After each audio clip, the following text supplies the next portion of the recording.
Hello and welcome to my YouTube channel. I hope आप लोग काफ़ी अच्छे होंगे। तो आज से हम शुरू करने वाले हैं चैप्टर नंबर 2। हमने दो चैप्टर्स कंप्लीट कर चुके हैं, चैप्टर 3 और चैप्टर 4 कंप्लीटेड है। सारे वीडियोस मैंने डाले हुए हैं, आप लोग चेक कर लेना। आज से हम शुरू करेंगे चैप्टर नंबर 2 पढ़ना। ठीक है, तो आज का हमारा पहला टॉपिक है meaning of solution and its types. ये एग्जाम में 5 मार्क के लिए आता है। सोल्यूशन का मीनिंग क्या होता है और उसके क्या टाइप्स है उसको हमें डिटेल में पढ़ना है। तो चलो शुरू करते हैं। सोल्यूशन का मीनिंग क्या होता है, अगर मैं आपको पूछूं तो क्या बताओगे आप लोग? सोल्यूशन का मीनिंग क्या होता है? सोल्यूशन का मतलब होता है the value of variable which satisfies the equation. समझ में आया? लिखता हूं मैं यहाँ पे, the value of variable which satisfies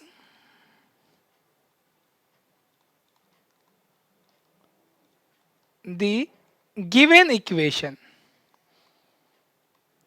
is known as solution of equation। Definition लिखना आपको, थ्योरी क्वेश्चन है। क्लियर है बच्चा लोग? अब इसको हम एग्जाम्पल के हिसाब से पढ़ेंगे तो और चीजें अच्छे से समझ में आएगी। चलो एग्जाम्पल लेते हैं। फॉर एग्जाम्पल मैंने क्वेश्चन लिया 3x plus 5 is equal to, समझ लो मैंने लिया यहाँ पर 17। ठीक है, अब मैं यहाँ से x की वैल्यू फाइंड आउट करने की कोशिश करता हूँ।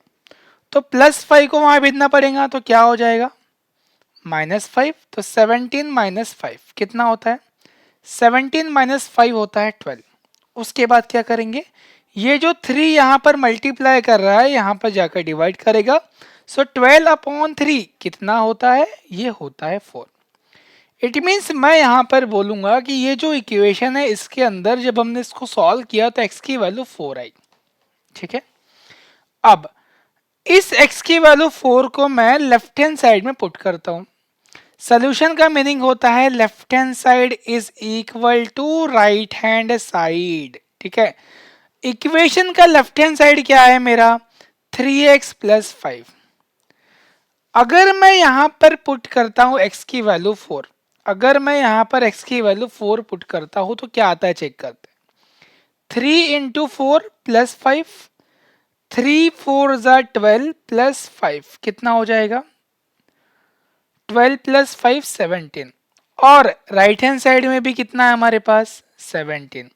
It means left hand side is equal to right hand side. So I can say that x is equal to 4 is the solution. समझ में आया क्या मीनिंग क्या और सोल्यूशन का? ऐसी वैल्यू वेरिएबल को, ऐसी वैल्यू वेरिएबल की जो कि इक्वेशन को सेटिस्फाई कर दे। सेटिस्फाई कर दे मतलब left hand side is equal to right hand side आ जाए। ये होता है सॉल्यूशन का मीनिंग। अब इसके टाइप्स क्या है हम आगे बढ़ते हैं। आशा करूंगा आप लोग को इतना समझ में आया होगा। आगे बढ़े, चलो आगे बढ़ते हैं। अब टाइप्स क्या क्या है इसके, यहां पर आप लोग ध्यान रखोगे। इसके 3 टाइप्स होते हैं। एक होता है यूनिक सॉल्यूशन, दूसरा होता है नो सॉल्यूशन, और तीसरा होता है infinitely many solution. Infinitely many solution. ठीक है, ये हमारे 3 टाइप के सॉल्यूशंस होते हैं। अब यूनिक का मीनिंग क्या होता है, नो का मीनिंग क्या होता है और इनफाइनेटली सॉल्यूशन का मीनिंग क्या होता है, ये अभी हम लोग डिटेल में पढ़ेंगे ग्राफ वाइज। तो सबसे पहला जो है हमारा है यूनिक सॉल्यूशन। ठीक है, अब यूनिक सॉल्यूशन में क्या होता है वो हम देखते हैं। यूनिक सॉल्यूशन में a1/a2 होता है नॉट इक्वल विथ b1/b2। अब a1 a2 क्या है, b1/b2 क्या है, मैं आपको बताता हूँ। ठीक है, फॉर एग्जाम्पल मैंने एक इक्वेशन लिखा है यहाँ पे 3x plus 2y is equal to 5। दूसरा लिखा है मैंने 7x minus 4y is equal to 7। ठीक है, पहले इन दोनों इक्वेशन को स्टैंडर्ड फॉर्म में, स्टैंडर्ड फॉर्म में लाना है। मतलब क्या करना है, ये जो हमारा 3x प्लस 2y है 5 को यहां भेजकर -5 कर लेंगे और इक्वल टू 0 आना चाहिए। स्टैंडर्ड फॉर्म मतलब इक्वल टू 0। नीचे में भी करेंगे 7x माइनस 4y, 7 को यहां भेजेंगे तो बन जाएगा -7 इक्वल टू 0। ठीक है, अब a1 क्या है, a2 क्या है, b1 क्या है, b2 क्या है। x के सामने होता है a1, ये हो गया आप लोग का a2, ये हो गया आप लोग का b1, ये हो गया आप लोग का b2, ये हो गया आप लोग का c1 और ये हो गया आप लोग का c2।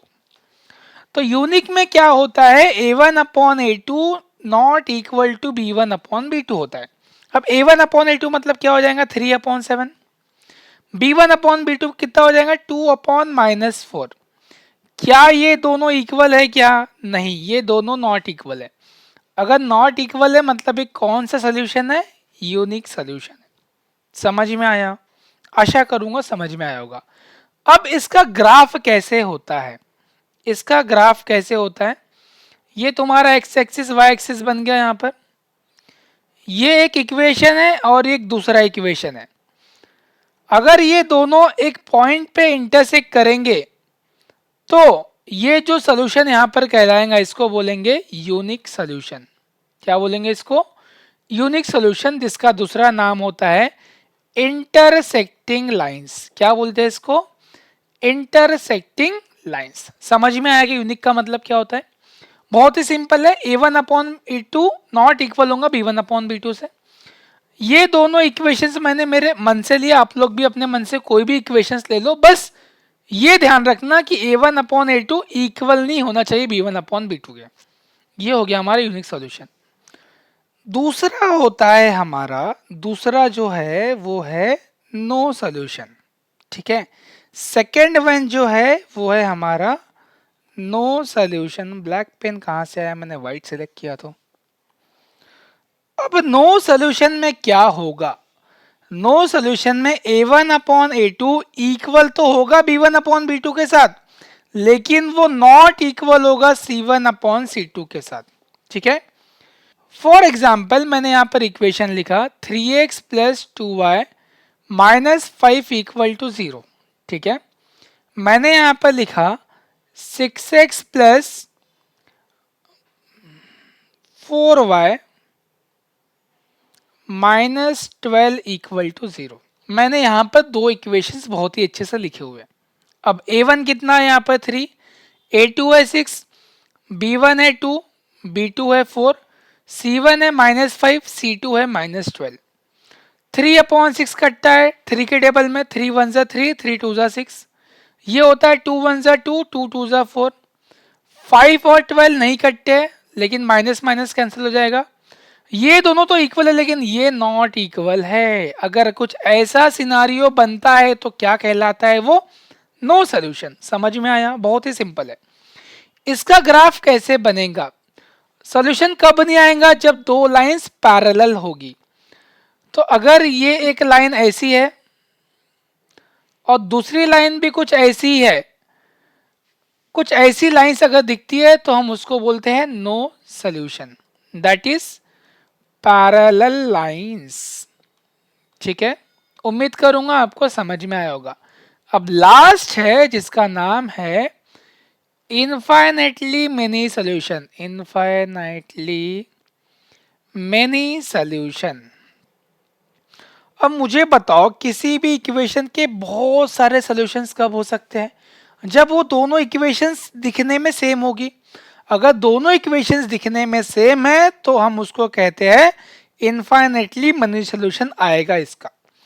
For example a1 upon a2 is equal to b1 upon b2, जो कि इक्वल होगा c1 अपॉन c2 के साथ। एग्जाम्पल लेते हैं 3x plus 4y is equal to, मैंने लिखा यहाँ पे 6 और यहाँ पर लिखा मैंने 6x plus 8y is equal to 12। पहले इसको स्टैंडर्ड फॉर्म में ला लो, क्या बन जाएगा ये 3x plus 4y minus 6 is equal to 0। ये बन जाएगा 6x plus 8y minus 12 equal to 0 मेरे भाई। a1 अपॉन a2 मतलब 3 अपॉन 6, b1 अपॉन b2 मतलब 4 अपॉन 8, c1 अपॉन c2 मतलब -6 अपॉन -12।